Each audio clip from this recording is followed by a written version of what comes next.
Hi, I'm Tameika Devine. I'm a wife, a mom, an entrepreneur, and a city councilwoman. Hello, I'm Jamie Devine, a husband, a father, and a community champion. I've been married to my wife, Tameika, for over 15 years. Join us as we interview some of our favorite couples, hear their stories, and be inspired. The secret to our successful marriage is that we are very intentional about our date nights.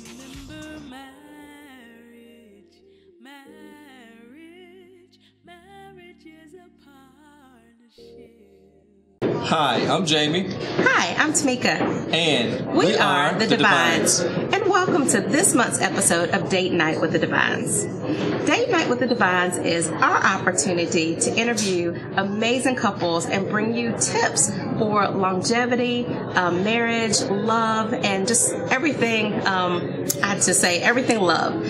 Well, the reason we started Date Night with the Devines is Jamie and I are both very busy professionals. We both are entrepreneurs. We're both elected officials. We're also parents. But most importantly, we are husband and wife, and we make time. We're very intentional about making time for each other. We have date nights, and that is very important for our marriage. But as we were going around, most people always say, wow, Tameika, Jamie, you inspire us. And it got us thinking, who inspires us? We wanted to bring you and introduce you to our friends, couples that inspire us, couples that we learn from. And so their birth Date Night with the Devines. You can catch us here every single third Monday right here at 9 p.m. for a new episode of Date Night with Devines. So this week's episode, or this month's episode, is really exciting. I'm excited. Are you excited? I'm very excited. Very excited. Very excited. So tonight we have with us Otis, Skip, and Cynthia Walters. Forgot about that. They've been married now for 41 years. They have 3 children and 1 grandchild. Right. Cynthia is Director of Diversity and Inclusion for a large healthcare provider here in town, and she's an ordained Baptist minister. Right. And then Skip is retired from power tools as well, but he's also a house husband, as Cynthia says. I like that house husband. You're gonna be a house husband. I'm gonna be a house husband one day. One day, in due time. And they're both empty nesters at this time, but love to have family and friends over with them at all times. So just to get started, tell us a little bit about you guys, and then how did you guys meet? Well, we met on the wonderful campus of the University of South Carolina. All right, go Cox. In 1973. My sister was a freshman, and I was a junior. And Skip had a good buddy that wanted to go out with my sister. Okay. But Skip had the car. So in order for the friend and my sister to have a date, she had to find somebody to go out with Skip. Right. So I was not busy, so I thought, hey, free date, free food, meet somebody. Okay. So I said, yeah, I'll be glad to go. And as the first date was not what I would call, I want to date you again. What happened? But he came crawling back. And he kept calling, and we went out on the second date. And as they say, after that, the rest was history. Good deal. So cool. Yeah. So, and my sister and the guy didn't make it. I was going to ask what happened to sister and the guy. They didn't make it. Yeah, they didn't make it. Yeah. So that is wonderful. So tell us, so how long did y'all were still in college? Yeah, I was in college. Okay, yeah, so how long did you guys date before you kind of got real serious and knew that, this is probably the one and marriage was imminent? We dated for 5 years before we got married. Okay. We were engaged 3 of those years. So I was in college and he was doing whatever he was doing. So we were just having fun and, and dating. And I guess about 2 years in, I would say I got serious and I made him serious. All right. Kind of put a demand. All right. That's all right, man. So about 2 years in, we really knew we were serious, and then I was wrapping up school, so we got engaged in 1975 at the end of my graduation, and then we got married in 78. So we were engaged like 3 years and just really got to know each other and figure out if we really wanted to be married, and that's how we did it. That is wonderful. And so Does your sister say now, like say, see, you need to thank me? All the time. She said, this is my best brother-in-law, and this is your best husband, and I need to be rewarded for that. She never lets me forget. So that is wonderful. So were you always in what you're doing now in diversity and inclusion and corporate America? I've always been in corporate America. I've been at my employer for 44 years. December will be 45 years. Oh, wow. So it's really been my only job. But I've had 4 or 5 leadership positions in the organization, and in 2013, I got this job, so I'm really excited because I think my work lines up with my ministry, you know, creating a culture of inclusion and making people feel visible, valued, and respected. And he's quiet. You want to talk? He retired in 2004 after a 33-year career making power tools. So he's been my house husband since then. So that's what works for us. I get to go to work and make the money, and he cleans the house and cooks and does all those wonderful things, and it works for us. That's good. So when the kids were home and you as you were growing up with the children, how did the roles work? Who kind of did what? Who kind of cooked, kept the house, and did some things in the relationship? Well, in our household, a lot of that stuff I did. Okay. Because my wife used to travel. Okay. So I used to get up early in the morning. All right. Talk about doing little girls' hair. I have done that. All right. Taking them to preschool and things like that. Yeah. But it worked out. It really did. That's good. So along those lines, let me ask you this, Skip, because we hear a lot and we share this. Jamie is too. He's very active. I travel a lot. He travels a lot too. But typically when I'm traveling, he's having to do hair and stuff. Now I'll never forget that one time he sent one of the little ones to school and the daycare, and they called me while I was out of town. Said, "Do you mind if we do her hair?" But he tried. But you know, it's funny because it just seems like some folks today they still have very traditional roles in their mind about, you know, what the husband does and doesn't do, what the wife does and doesn't do.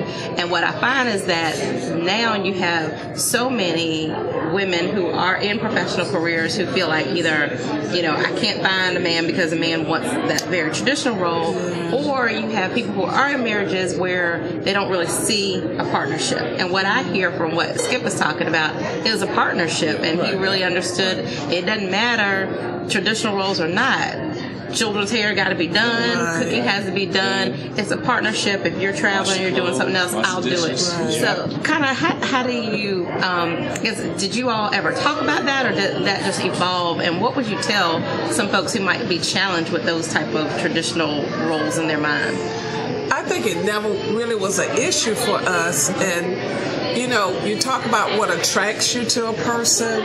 Well, Skip was always so supportive of me. You know, whatever I needed to do, it never was a woman can't do that, a woman can't do that. It was always, what can I do to help you, babe? Right. You know, and it was the same thing with him. So we never really talked about it. Right. I always compliment his grandmother because she raised a good man. He can cook, he can clean, he can do for himself. And sometimes my daughter says, if something happens to daddy, mama, you gonna struggle more than daddy is gonna struggle, you know, because he's never been such that, well, Cynthia, you need to stay and do this, Cynthia, you need to do that. It's always been, what do we need to do to make this happen, you know, and what do we need to do to meet our goals. And I was a person out traveling, and thank God for my position. And you know, he was an hourly worker, so sometimes I tell girls, don't be looking for what you think you're looking for. You look for whoever you fall in love with. And if you love each other enough, you can make it work. That's good. That's good. That is so good, because we get that, and we answered some of those questions during last month's episode. We get those as well, because I also find young women who are like, I want a man with 6-figure salary, and I want this and I want that, and they're looking so much for the superficial that they're not looking for who God has designed for them. And as you know, God will bring somebody that will not only compliment you but also support you. And honestly, I find that sometimes if you have that man with this agenda or this, accolade or criteria, they may not be supportive of that woman who has those goals and things. So. That's right. And Skip is go ahead. I'm sorry. And y'all also need communication. You got to learn how to talk to your wife. That's right. And talk to her like somebody. That's right. Yeah. That's right. Don't fuss hard. It don't take all that. That's right. And I always call Skip E.F. Hutton. I talk a lot and I get into my moods, but when he stands and he's stern, I'm like, okay, I need to listen. He knows how to calm me down. That's it. Yeah. That's it. So how do you guys see continue to see God in your relationship? Where's God in the midst of Skip and Cynthia? Where does God come in? I think for me, it's been God first. God has been our center. Then my husband, and then the children. Because my daughter always says, "You're always worrying about your husband." But my premise is, I hoped I've raised independent children. And one day, my goal was for you to get out of my house. That's right. Literally, you gotta go. And then what's left? Me and him. And a lot of couples, when the children leave, there's nothing left. There's nothing to talk about. Sometimes they don't even know each other. They don't even know each other. So we are a member of a club, and we've been in this club 35 years. Wow. And every third Saturday, we have adult club night. So my children always knew on the third Saturday of the month, don't ask for anything, because that's their time. And that club is still together. We still meet monthly, and we have our shenanigans every week. We try to find something to do, if it's just to sit on the back porch and have a drink together. Just our time together. And now that the children are gone and we are empty nesters, we having real fun now. So there were two things you said that make me really want to follow up on. But the first one is I'm intrigued about the club. And I'll share that. So when Jamie and I first got married, we had some other couples that we would kind of hang out with. Everybody was, didn't have children. We were kind of young, and we would travel, do some things. Everybody evolves and changes, and so we no longer really have that group of friends anymore. And when we first joined our Couples for Christ ministry at church, I asked the question to the group, and we got some really great advice, and I'd love to hear y'all's advice. But one of the things that we asked were about how do you get other couples or folks that you can hang out with that are, I guess, absent a better word, equally yoked, in that, their faith is strong, that their marriage is important, that it's not like, okay, you're hanging out, but, the guys do this and the girls do that, and they never get together, or you have friends that are, quote, married, but they're never with their couple, or their spouse. So it's always like, and what we have found the challenge was, we love being together, like you guys do. We do. And we would have people like, I have friends call and say, let's go out, and I'm like, well, Jamie and I are doing this tonight, or he'd do the same. And you know how men are, like, oh man, you can't go out, that kind of stuff. So I think it's a challenge sometimes to find other couples to do things together. So tell us about that group, and kind of how did that get started, and how did y'all make a point to make sure that you were around other positive couples so that they were not bringing messiness or other things within your circle? It is strange you asked that, because the first club I was in, it was a group of women. So we would just sit around. It's like, this ain't no fun, And we needed the men to pay the bills, because we wanted to really go do some neat things. So, and our club is called Married Couples Only. You have to be married. And we always kid that a lot of us stay married, so we stay in the club. If you get divorced, then you've got to get out of the club. So we've had these friends, at least two couples in this club. We've been together since it started, and we were friends prior to the club starting. So one night in our kitchen in Peyton was born in 1984, we just decided, the women decided we'd have a club and the men had to come. So they came along, and it just continued. Like I said, every third Saturday we meet, Every third Saturday, there's a host. Okay. It cannot be more than 10 couples because April is our anniversary month. December, we do something for Christmas. So every other month, somebody has to host. And we have had couples get divorced. And then we're very selective about friends we meet and who we ask to join the club. And it has just perpetuated itself. So we're looking forward to August, which is on my birthday. So I told them they got to have a cake and presents for me. Yeah, so. But you said you're very selective. So the key to that also is making sure that, that you have folks who are committed to the club. Yeah, and to each other. And to each other, exactly. That they see the importance of marriage. And it can't be what you said, the husband comes and the wife doesn't come. Or the wife comes and the husband doesn't come. It's got to be committed that on the third Saturday, you are committed to hanging out with the club. That's it. That's good. That's good. And then another thing is that we invite the couple that we want to join to let the couple, let our couples, interview them and talk to them and see if they like it. If someone has something against them, then you can't. And we better say that has not happened. But you can't let everybody in. You can't let everybody in. Yeah, but we're selective who we invite to hang out with us. Well, we've got to go to break and thank our sponsors, but when we come back, I definitely want to talk about your shenanigans. That is what we love to see with you guys, and I think that our audience will love to hear it. So we are going to take a break, but I want to let you guys know that this month, and thank this month's venue sponsor, we are at Hendrix down on Main Street in downtown Columbia, South Carolina. This is at the corner of Main and Main and Blanding. But it is a new amazing spot. It is beautiful. It is a new farm-to-table restaurant downtown, so everything is locally sourced. We met the chief chef, Javier, and we're looking forward to getting our meals so that you can kind of see those, but everything has kind of a Peruvian Spanish flair, but it also is a rooftop restaurant, which is different here in Columbia. We're hoping to get more, but this is an amazing venue. So when you are going on date night, girls' night out, guys' night out, couples night out, shenanigans, night out.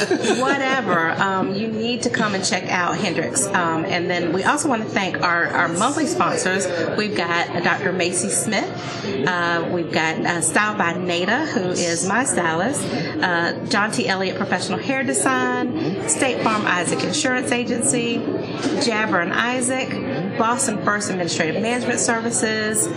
I said Jabber and Isaac, didn't I? And the Possibilities Institute. Of course, you'll see that commercial in a few minutes. And then, as always, we cannot thank enough our production crew and staff. We got Business Made Plain, and we've got with us Darren Murphy and David Pendergrass. And so we will see you guys on the other side of the break.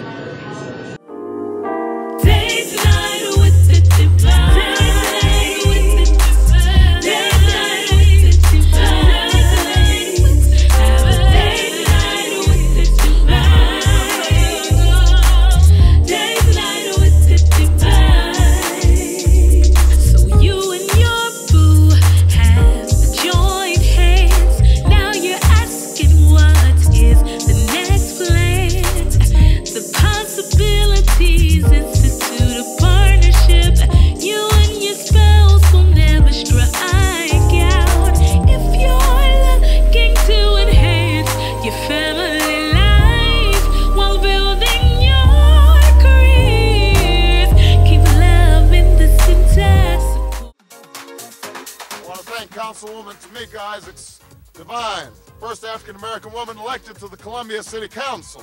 Committed. She is very committed to the improvement of our community. Bold in that she's willing to talk about difficult issues. Not only is she a leader in her community, she's a leader in her sorority. She's an excellent example of what leadership is.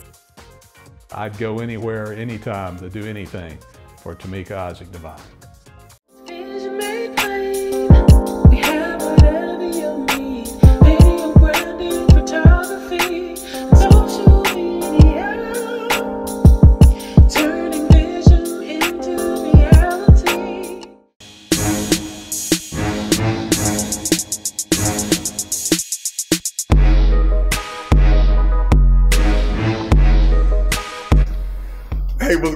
everybody. This is Dr. Jermaine Johnson, and I'm excited to be bringing to you our new podcast entitled Build a Man. So we're going to be talking about all things man-related. We're going to talk about politics, business, anything that can help a man become the strong foundation that we know he's been called to be.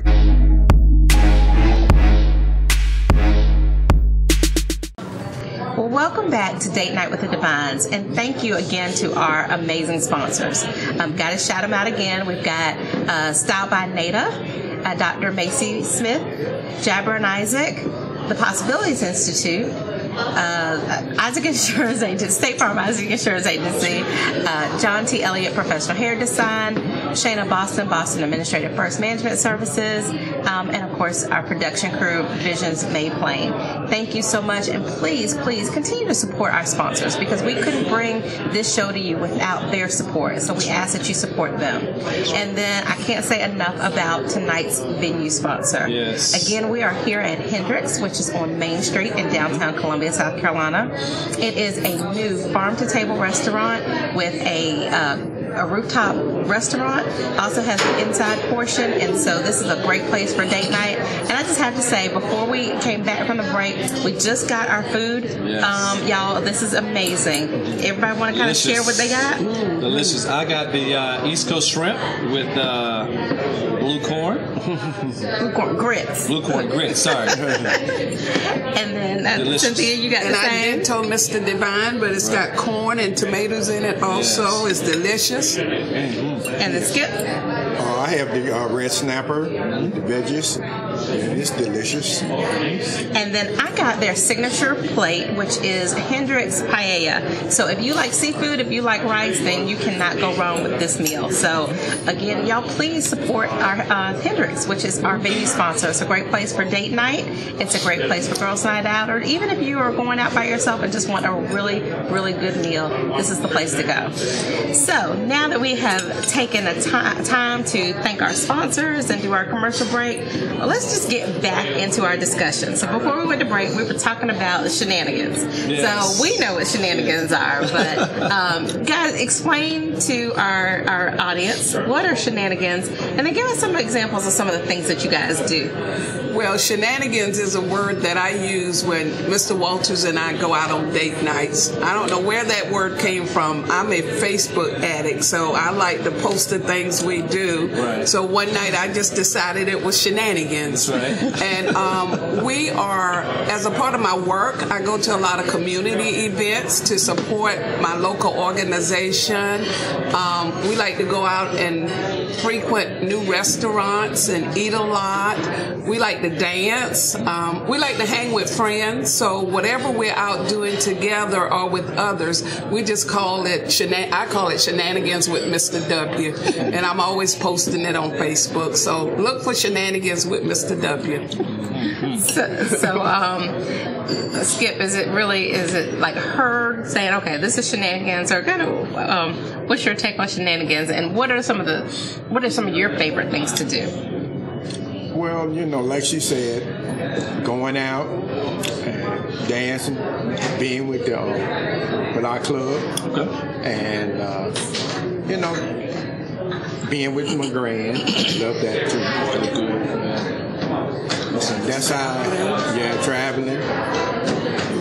So before you guys were empty nesters, did y'all do date nights on a regular basis when you still had kids in the home too? Well, we had that third Saturday, so we always had that third Saturday before children and after children. And then as we became, and we like to go on vacation at least once a year, just the two of us, and you got to go to grandma children, and we got to go do something together. So I think we've always kind of kept our dating intact and did things together without the children and with the children. Naturally, not as much without the children while they were still in the home. And speaking of the children, because you guys have been together again, married 41 years, and been together 46 years this year. And so again, congratulations. And so as you talk about the longevity and you talk about sharing and relationship, tell us a little bit what's been your secret, or what's been that sauce to your staying power for longevity, being in a relationship, that's just almost unheard of in this day and time. So what are some of the things that maybe you want to share with some of our younger couples or younger people that maybe just starting out or just getting started? I think for me, divorce was never an option. All right. I went into marriage thinking divorce is not an option. You know, sometimes he has to go to his corner and I have to go to my corner. Yes, and when we cool down, we come back together. That's right. My oldest son got married back in September, and one of the greatest compliments for me is when he saluted his bride. He said, "My mom and dad always taught me how to stay together, whether it was good or whether it was bad." And you know, every marriage has its ups and its downs, but I think for me, I've decided this is my partner, and whatever we have to do to make it last, that's what we're going to do. So I don't know what he has to say. Basically, that's about it. And that is still, again, to me, one of the biggest things. And we've shared that before, is that I think that so many folks go into marriage thinking, well, if it doesn't work out, I can leave. And we share when we do our marriage retreats and we do our training with couples, we talk about the fact that, you know, marriage is a covenant with God, and that, you know, marriage is under attack. Really, I truly believe that in this day and age, and that, you know, how better for the devil to, you know, create havoc than to start attacking marriages. And so when you have that idea that, oh, well, if it's not working, I could just leave, then you make it too easy, and you're not willing to stick it out. And anything worth having is worth fighting for. And patience. You have to have patience. You gotta have patience. Know when to talk and when not to talk.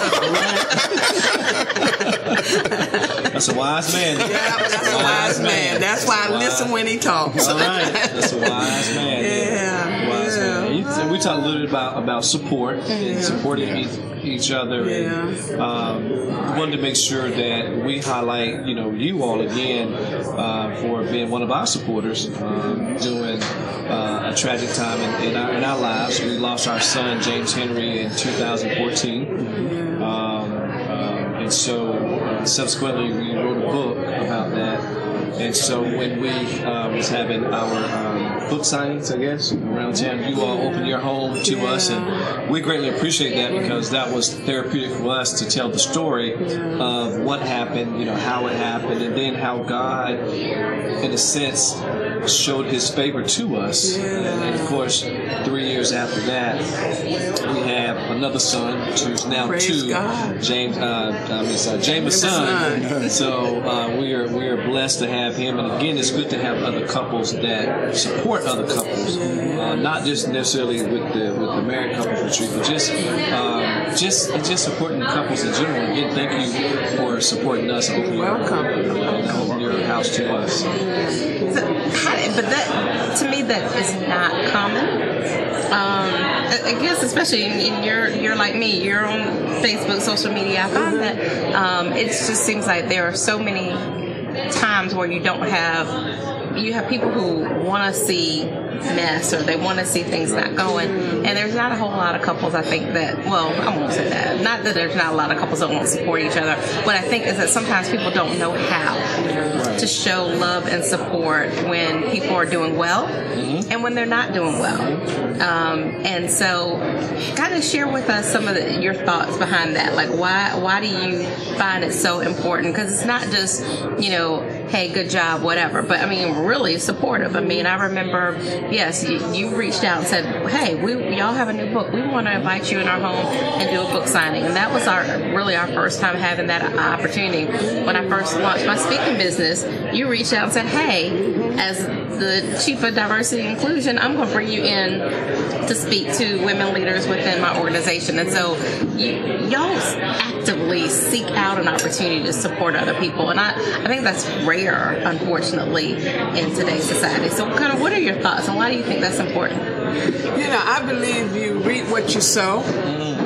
And I think one of my natural God-given gifts is encourager, and particularly women. You know, I love to see women doing good things, helping us come together and be better women. And then I'm in awe of anybody who writes a book.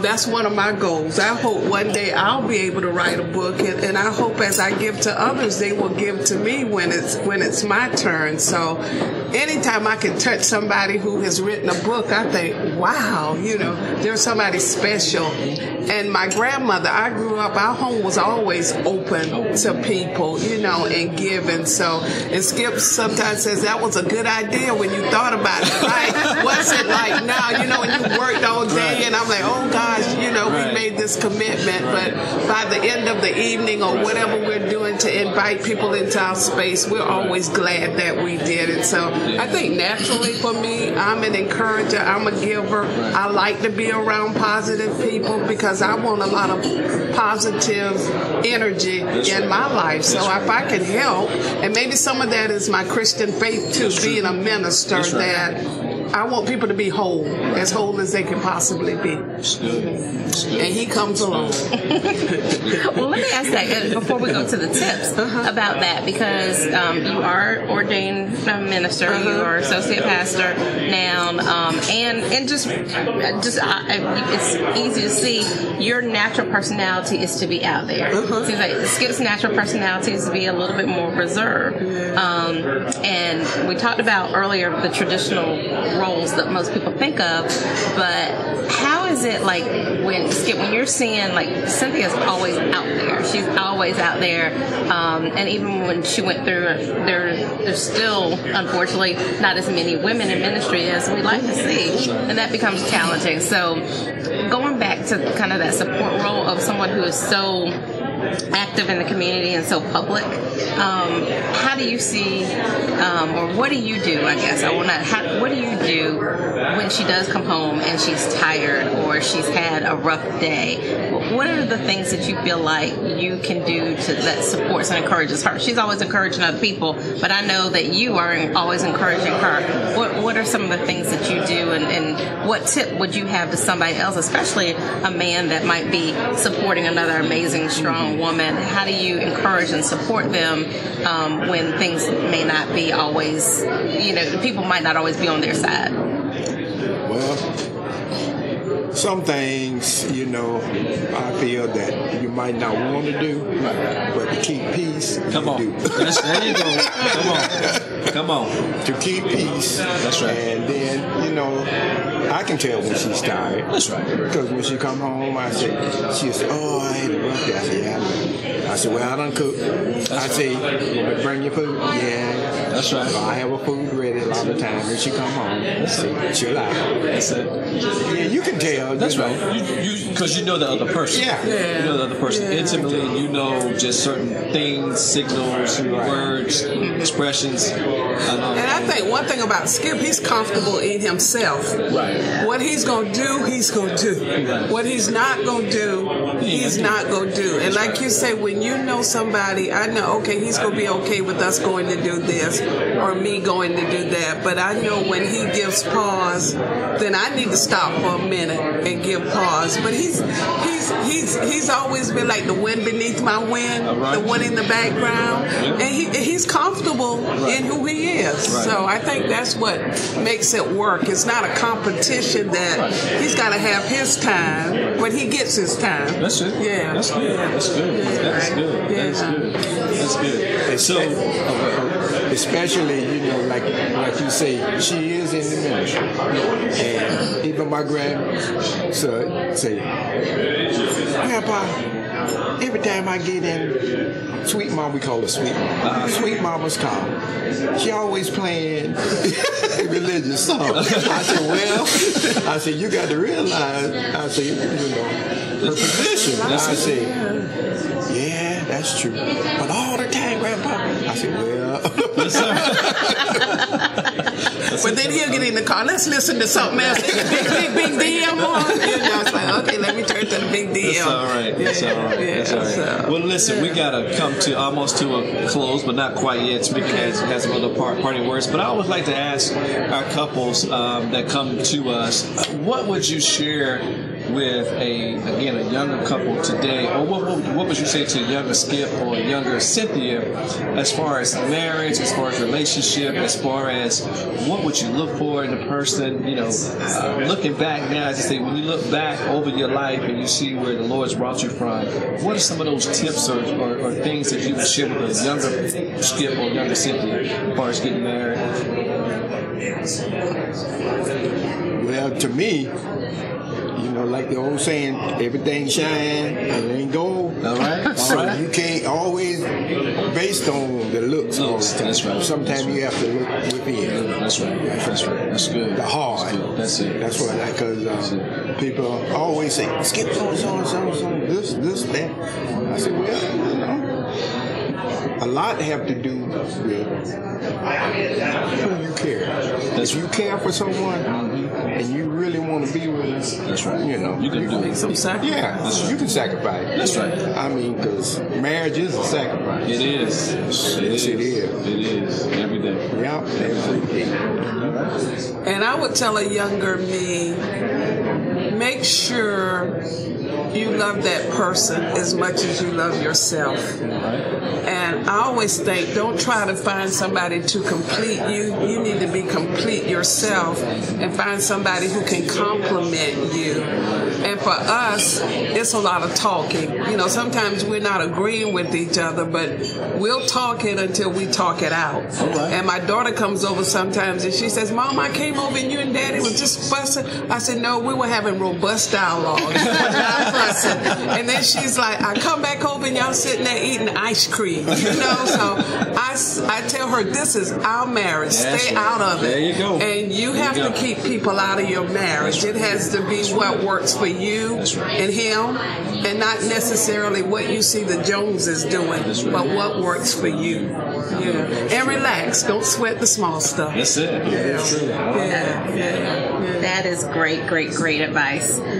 So thank you both. You're welcome. Thank you. Thank you for being here. Thank you for sharing and being so transparent and giving some great advice. And thank you for tuning in again. We really appreciate you supporting Date Night with the Devines and our opportunity to bring you not only our story, but the stories of other couples. This is our opportunity and I guess really our mission, our ministry, to help support and uplift other couples and show you that there are amazing couples. We all love our forever first family, you know, Barack and Michelle, but there are other couples, there are other people right here in your community, people that you know and you love that can also be shining examples of an amazing marriage. And so that's our opportunity. This is our opportunity to share those stories with you. So I want to thank you again. Thank you, our sponsors, Style by Nada, John T. Elliott Professional Hair Design, Isaac Insurance Agency, State Farm, Jabber and Isaac, the Possibilities Institute, Boston First Administrative Management Services,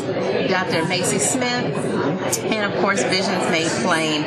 Continue to watch us, share, like, and encourage others to watch this. If you like this programming, the only way we can continue to bring it to you is if you watch, you share, and you tell your friends about it. So we want to thank you, invite you always to join us every third Monday at 9 p.m. for Date Night with the Devines. So until next month, I'm Tameika. And I'm Jamie. And we are the Devines.